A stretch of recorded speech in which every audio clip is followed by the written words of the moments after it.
Les 2 premières onctions qui ont ouvert l'ère de l'église sont les 2 dernières onctions qui vont fermer l'ère de l'église. Pourquoi? Parce que les premiers seront les derniers et les derniers seront les premiers. Pourquoi prophète? Nous sommes à Hanouka, tu nous parles de l'apôtre. Parce que le ministère apostolique est le ministère de la prééminence. Je ne suis pas apôtre. Tous ici ne sont même pas apôtres, quelques-uns. Mais pourquoi en tant que prophète, je dois parler de ça? Parce que c'est la raison pour laquelle nous avons de nouveaux apôtres dans la francophonie. L'église ne peut pas aller dans sa phase finitive s'il n'y a pas d'apôtre sur scène. Et je parle des véritables, pas ceux qui se déduisent apôtres après avoir calculé le nombre d'églises qu'on a implantées, mais de ceux qui sont apôtres véritables de ministère. 1 Corinthiens 12 verset 28. Car Dieu a établi premièrement dans l'église des apôtres. Dis avec moi, Dieu a établi premièrement des apôtres dans l'église. Premièrement, premier veut dire proton en grec. Proton, P-R-O-T-O-N. Proton veut dire premier dans le temps, premier dans l'ordre d'arrivée, premier en rang et premier en importance. Dieu a établi proton, les apôtres. L'église, son corps, multiplicité des membres, mais l'établit sur l'église. Premièrement, proton, premier en lieu, premier en ordre, premier en rang, premier en importance, d'abord des apôtres. Éphésiens 4 verset 11. Il a donné d'abord les uns d'être des apôtres, après les prophètes, mais d'abord des apôtres. Parce que le ministère apostolique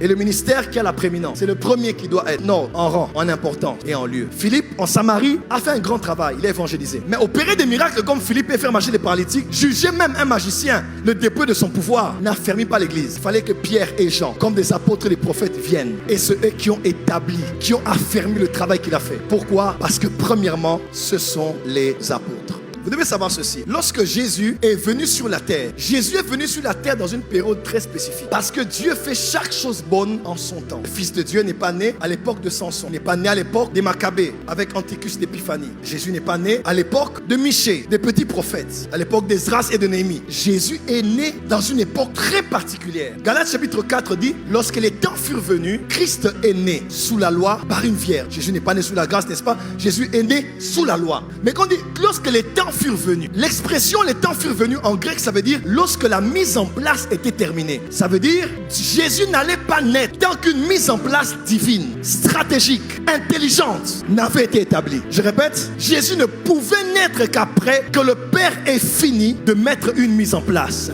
Par exemple, on sait que l'enfant sortira de l'hôpital avec la mère, on a fini d'apprêter la chambre, on l'a peint de la couleur de son sein, on a placé tout ce qu'il faut dans la maison. L'enfant entre et l'enfant trouve que tout a déjà été établi. Lorsque les temps furent venus, lorsqu'il y a eu pléroma, lorsqu'il y a eu une mise en place terminée, Jésus est né. Donc, Jésus n'est pas né à l'époque des Romains par hasard. Jésus est né à cette époque parce que c'était l'époque la plus favorable pour que le Fils de Dieu vienne, qu'il apporte un message que tous les contemporains allaient comprendre parce qu'il allait utiliser des paraboles, en d'autres termes, des images et des histoires du quotidien que tout le monde allait déduire et comprendre les mystères hautement élevés du royaume. Si Jésus naissait avant, il n'allait pas avoir des matériaux didactiques pour dire ce qu'il voulait dire. Il devait naître après l'ère des Romains. Lorsque l'Empire romain est venu, alors Jésus est né. Avant les Romains, il y avait les Grecs. Nous connaissons tous Alexandre le Grand. Pas 40 ans, jeune, âgé, jeune. Mais c'était un leader incroyable, tant dans la politique que dans l'art de la guerre. Un homme exceptionnel. Tout ce qu'on connaît comme école aujourd'hui, c'est Alexandre le Grand. Promotion, vulgarisation de la mathématique. Alexandre le Grand. Alexandre le Grand, le concept de la démocratie. Alexandre le Grand, c'est lors de son ère, avec le pouvoir des Grecs, qu'on a vu cet homme émerger. Et même après son règne, les Romains ont continué à parler le grec. Voilà pourquoi le Nouveau Testament a été écrit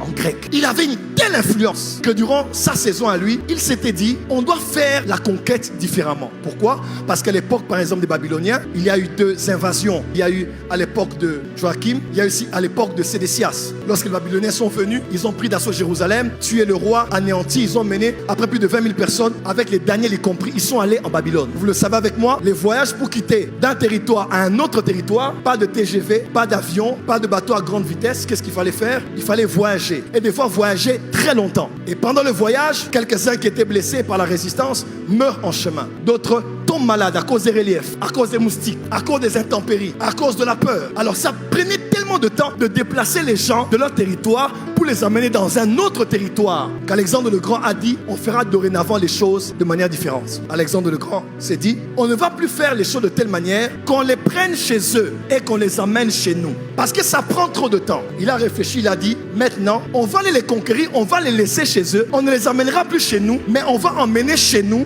chez eux. On ne va plus les prendre chez eux au Congo et les amener en Belgique. Mais on va prendre la Belgique, on va l'emmener au Congo. Congolais, mais ils vont parler français. Congolais, mais ils vont mettre des costumes. Congolais, mais ils vont mettre des lunettes. Congolais, mais ils vont entrer dans le système bancaire. Congolais, mais ils vont lire les journaux. Pourquoi? Parce qu'on n'a pas besoin de vaincre une nation en allant la conquérir et la dompter chez elle. On peut rester chez nous et prendre notre culture et l'amener chez eux. C'est ainsi que le concept de la colonisation a été lancé par celui qu'on a appelé Alexandre le Grand. Il a dit, on ne va plus être ici pour conquérir les Congolais et les amener en Europe.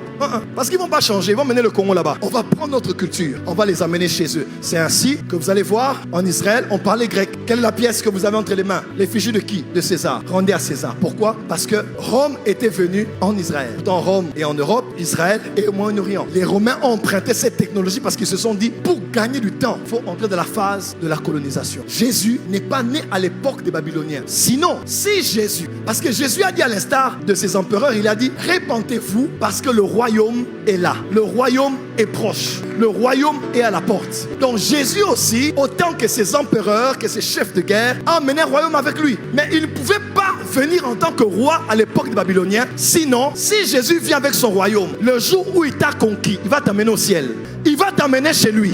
Mais Jésus est né à l'époque des Grecs et des Romains pour que lorsqu'il va te conquérir, il ne va pas t'amener au ciel. Mais par toi, il va prendre le ciel, il va l'amener sur la terre. Voilà pourquoi la prière de notre Père n'est pas une prière des chrétiens. La prière de notre Père est une prière apostolique. Lorsque vous priez, dites, notre Père, parlez au Père qui est dans l'autre royaume. Sanctifiez son nom, que son kingdom vienne. Que sa volonté qui est faite à Rome se fasse aussi en Israël. Lorsqu'Alexandre le Grand devait envoyer les soldats pour aller conquérir des territoires, il n'envoyait pas n'importe qui. Alexandre le Grand appelait des généraux, des hommes de guerre, des hommes intelligents. Il connaissait la culture, l'anthropologie, la sociologie, les arts de la guerre. Il connaissait tout. Il les appelait et ces hommes qu'il choisissait pour aller conquérir, étant le royaume, on les appelait les apostolos. Et il semble même que c'était le seul qui pouvait voir l'empereur avant d'aller. Peut-être aussi c'est la raison pour laquelle Jésus, avant de les envoyer étant le royaume, il les a appelés apostolos. Et même quand Judas était parti, on devait prendre Matthias. On a dit il faut un qui a vu le Seigneur. Parce que l'un des signes de l'apostolique, c'est quand un homme a une révélation personnelle avec Jésus.